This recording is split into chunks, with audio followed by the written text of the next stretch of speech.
Back. Thank you very much for staying with Good Morning Kenya. We have new guests on set now. We have David and Terri Sumlin. Welcome to the studio. Thank you. Thank you. Amazing people doing marriage counseling and research related to the marriage relationships across the world. And now you're in Kenya with Outback International to talk to couples over the weekend. Correct, yes. What are the issues this time? Yeah, very similar to what we see in our research happening all around the world, which is, couples learning to communicate. In fact, I read an article here recently in Kenya saying one of the #1 causes of divorce among Africans is this miscommunication, misunderstanding.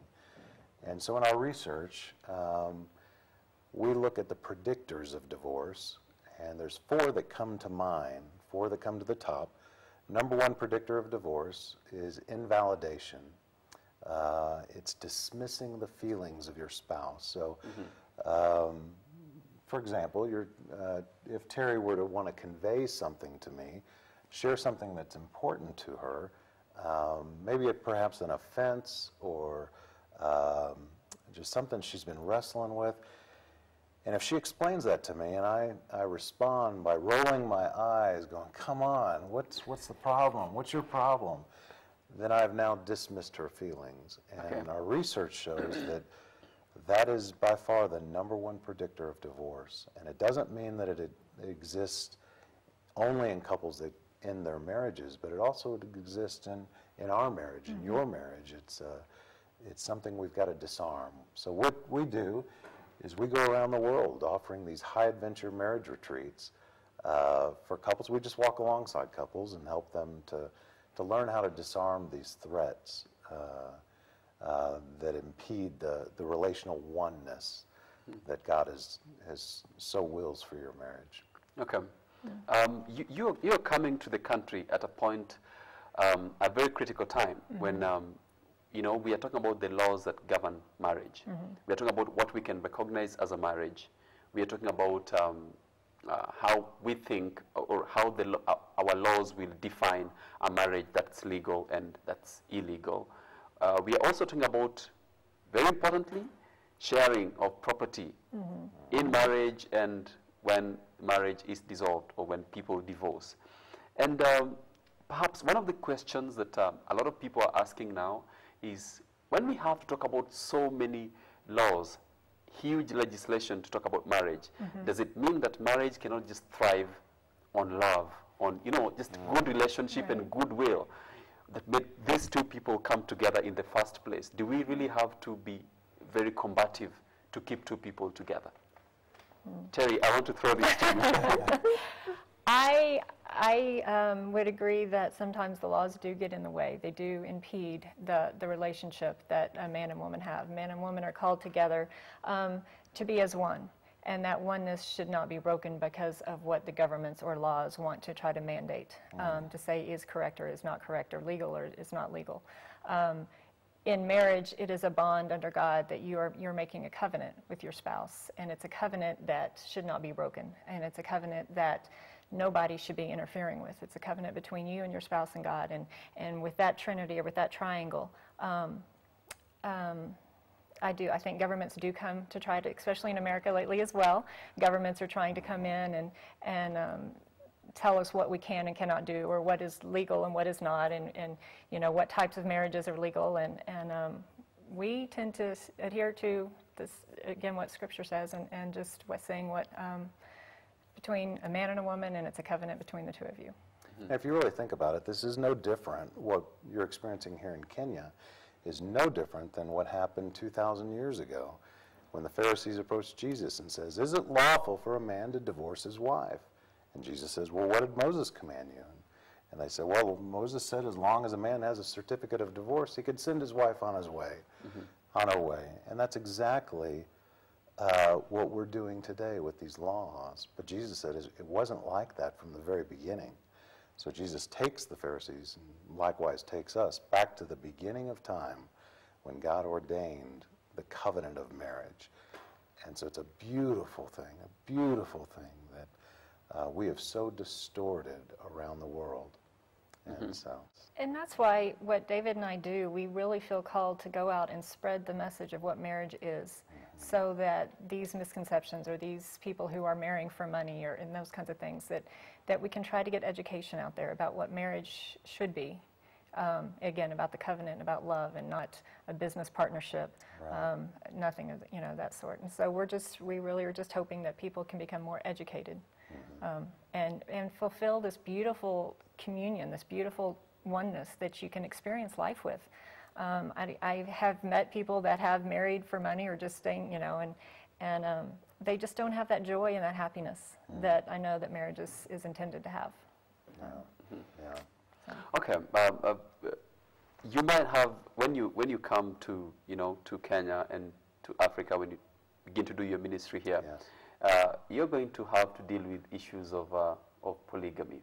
Yes, yes, yes. I don't know why you put polygamous couples when you begin the conference. Right, right. Well, we have the good question, and I think I keep coming back to the truth, the original design for marriage, which is the same design God intends for all of us, that marriage is reserved between one man and one woman in the stillness of the garden. God said, a man will leave his father and mother and be joined to his wife, and the two shall become one. That doesn't mean that anyone else outside of the relationship is allowed to enter into that oneness. Or the man shall leave his parents and be joined to his wives. It doesn't say that. It doesn't say that. No. So we've got to do something. We've got to change this trend that's happening. We live in a throwaway culture that if it doesn't work, if you have a television that doesn't work, you throw it away and go get a new one. Well, my grandfather used to take the television outside to his workshop and fix it. Well, we do this. It's the same mentality that exists in marriage. If it doesn't work, I'll throw her away, I'll throw him away, and I'll get another one. And that's not the way it was from the very beginning. So, but there's something that I think the world can learn from Kenya and from Africa, is that the family is so much a part of the marriage. So you're not just marrying your wife, you're marrying your wife's family, and she's likewise marrying your family. The family, albeit doesn't necessarily have to become involved in the relationship. There is that leave and cleave that happens, but the family is serving as a genuine accountability partner for marriages here in Africa. So it's much I think it's much more difficult in Africa to end a marriage because the families take a vested part in it. That's why your divorce rates are so much lower than America. In America, families are not a part of your extended family is not part of the marriage. So we're talking about parenting teens, and I want to understand how modern day marriages have influenced either negatively or positively the lives of our teens. From your experience. Yes. Well, first of all, I've been a teacher for 23 years. I've been in the classroom, and I see probably over 50% of all my students are from divorced families. Of a what? Divorced families. What percent? Oh, over 50. Wow. Yeah, Over 50%. Yes, it's much high. It's very high, and so I get to see on a daily basis. It hurts the children. If families that get divorced, that they see the pain, they see the fighting, and it has really drastically hurt their performance and their own well-being as a student, as a teenager in the classroom. Their self-esteem issues. It goes so far beyond just a parent, just a husband and wife, fighting and getting divorced. It greatly affects the teens and the children, the young children. And even if it's not even a divorce, just the conflict that our children are seeing in their parents now today. It is just, again, like what David said, that's their role model. That's what they're going to they're going to be raised expecting that from their spouse when they get married as well. So just a huge detriment the way that our society is going today and the role model that we're setting for our children. From your experience counseling couples across the world, there's a common belief in this country. I would call it, I don't know if it's really a belief, but from our previous generation, getting married to or marrying someone from a different tribe is a big issue. Yes. Should this be, is this something that someone should really consider when they're getting married? Well, I think you have to consider the things that you value. A lot of your upbringing will make a difference in the way you're able to collaborate when you come into a relationship. I suggest when I work with couples that come from different backgrounds, that they first sit down and have a value alignment where they talk about the things that are important in raising children, in the way that they communicate, their treatment of their parents, employment, career, goals, dreams, vision, those kind of things. And if there's a misalignment, it could be because you came from different tribes, tribal backgrounds. It's not that the marriage cannot work. It absolutely can. It's just going to create some challenges that you need to overcome at the beginning of your marriage. As you've mentioned just in this short time, how many things, the government and culture and tradition, and there's so many things that are going against marriage. But again, that's just sort of our message is if you are intentional, and that's the word intentionality, if you are intentional about making your marriage work, it can overcome all those obstacles. It can overcome what the government says, what tradition says, what family says, what Hollywood says. It is very capable of having a very successful, happy marriage, even with all these obstacles coming against you. Right. Finally, I want to talk very fast about dealing with or mending or patching up a marriage that is, that is struggling. David can answer that. I can just say that we are an example of that. And that's why we do what we do, is because we were there. We were about to end our marriage.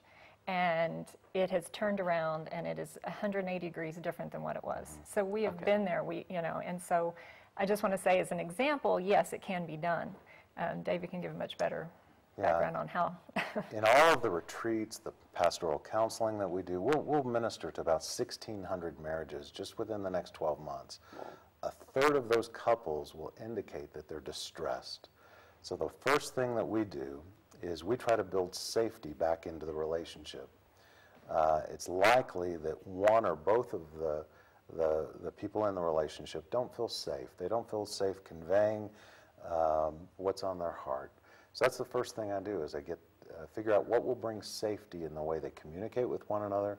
Perhaps it's agreeing that we're not going to yell at each other or verbally abuse one another. Whatever those things are, you identify those things first. And then I get the couples to really focus on the positive, to dwell on what's positive in the relationship.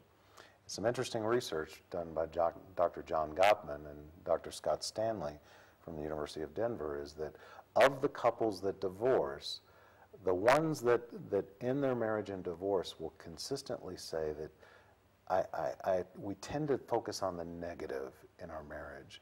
But couples that have higher levels of marital satisfaction will indicate that they tend to have what's called a positive sentiment override.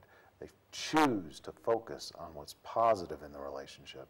So in our retreats, in fact, the one we're doing today out of Brackenhurst, we'll spend the majority of the time with these couples, taking them back to the first time they ever laid eyes on one another. What was going on in their heart? We'll have them relive some of those feelings, very affirming. But what they're doing is we're getting them to dwell on the positive. And that is the first step. If I can get them dwelling on the positive, then that's going to help. And it's going to help bring down some of the filters of negative interpretation that they have in their relationship. Great. We have to end this here because of time. Yes. Thank you very much for your perspectives, and thank you very much for adding value to our content on Good Morning Kenya today. We wish you all the best as you move on with your worthy cause. Thank you. We have come to the end of Good Morning Kenya today and this week. We will return again next week. Stay with KBC Channel 1 if you can, and have a lovely, lovely day. See you again next week.